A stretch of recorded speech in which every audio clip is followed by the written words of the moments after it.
യോർഗസ് ലാന്തിമോസ് സംവിധാനം ചെയ്ത poor things എന്ന ഇംഗ്ലീഷ് കോമഡി സൈഫൈ ചിത്രത്തെക്കുറിച്ചാണ് ഇന്ന്.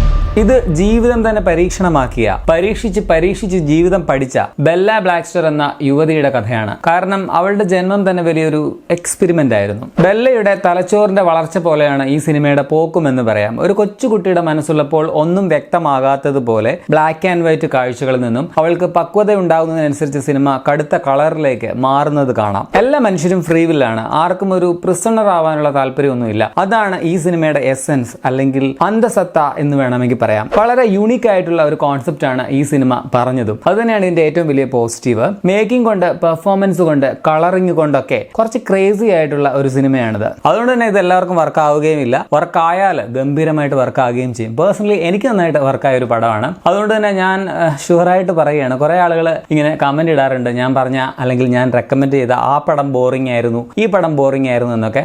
സോറി, അങ്ങനെയാണെങ്കിൽ ഈ പടവും നിങ്ങളിൽ ചിലർക്ക് നല്ല ബോറിംഗ് ആയിട്ട് തന്നെ തോന്നാം. ബിക്കോസ് ഇതെല്ലാവരുടെയും കപ്പിലെ ചായയല്ല, പക്ഷേ എൻ്റെ കപ്പിലെ കാപ്പിയായിരുന്നു. ചില ഭാഗങ്ങളൊക്കെ കണ്ടപ്പോൾ എനിക്ക് നമ്മുടെ പഴയ ഇന്നലെ മലയാളം സിനിമയിലെ അത് ഓർമ്മ വന്നു കേട്ടോ. ബെല്ല ആയിട്ട് വന്ന എമ്മ സ്റ്റോണിന്റെ ഗംഭീര പെർഫോമൻസ് ആണ് ആദ്യം തന്നെ എടുത്ത് പറയേണ്ടത്. ആ ഒരു ഓട്ടിസ്റ്റിക് നേച്ചറിൽ നിന്നും പിന്നീട് ഉണ്ടാകുന്ന ഒരു ട്രാൻസ്ഫോർമേഷൻ ഒക്കെ വളരെ കൺവിൻസിംഗ് ആയിട്ട്, വളരെ കിടുക്കാച്ചയായിട്ട് തന്നെ പുള്ളിക്കാർ ചെയ്തു വെച്ചിട്ടുണ്ട്.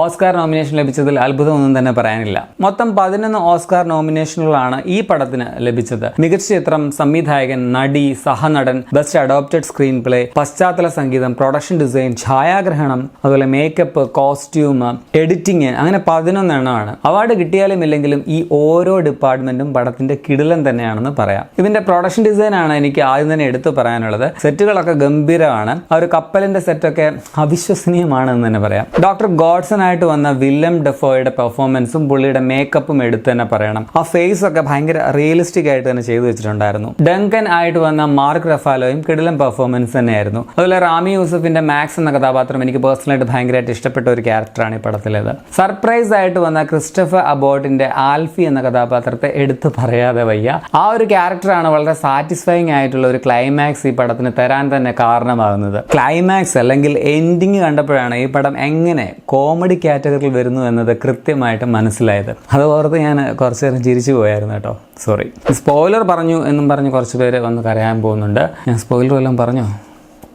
ഇത്രയൊക്കെ എനിക്ക് ഇഷ്ടമായെങ്കിലും ഈ സിനിമ നിങ്ങളിൽ പലർക്കും തീരെ ഇഷ്ടപ്പെട്ടു എന്ന് വരില്ല. ഞാൻ ആദ്യം പറഞ്ഞതുപോലെ ഇതെല്ലാവരുടെയും കപ്പിലെ ചായയല്ല. And I'm really sorry for that. അതുതന്നെയാണ് ഈ പടത്തിന്റെ നെഗറ്റീവായിട്ട് എനിക്ക് പറയാനുള്ളത്. ഒപ്പം പടത്തിന്റെ ബേസിക് നേച്ചർ ആയിട്ടുള്ള നാടകീയതയും ചിലരെ മുഷിപ്പിച്ചേക്കാം. ഏതായാലും ഞാൻ ഈ സിനിമയ്ക്ക് 4.5 ഔട്ട് ഓഫ് 5 നൽകിയത് ഒരു മാസ്റ്റർ പീസ് തന്നെയാണെന്ന് പറയും. സിനിമ ഇപ്പോൾ Disney+ ഹോട്ട്സ്റ്റാറിൽ അവൈലബിൾ ആണ്. പടം കാണാത്തവരാണെങ്കിൽ കണ്ടു നോക്കുക. 2 മണിക്കൂർ 21 മിനിറ്റാണ് ഈ സിനിമയുടെ ദൈർഘ്യം. പടം ഹൈലി 18+ ആണ്, അത് ഓർക്കുക. ന്യൂഡിറ്റി, സെക്സ് സീൻസ് ഒക്കെ സിനിമയിലുണ്ട്. ഓസ്കാർ പടങ്ങളിൽ കുറച്ച് പടങ്ങൾ കൂടി ഞാൻ കണ്ടു തീർക്കാനുണ്ട്. അത് കാണുന്ന മുറയ്ക്ക് ഞാൻ ഇങ്ങനെ റിവ്യൂ ഇടാം കേട്ടോ.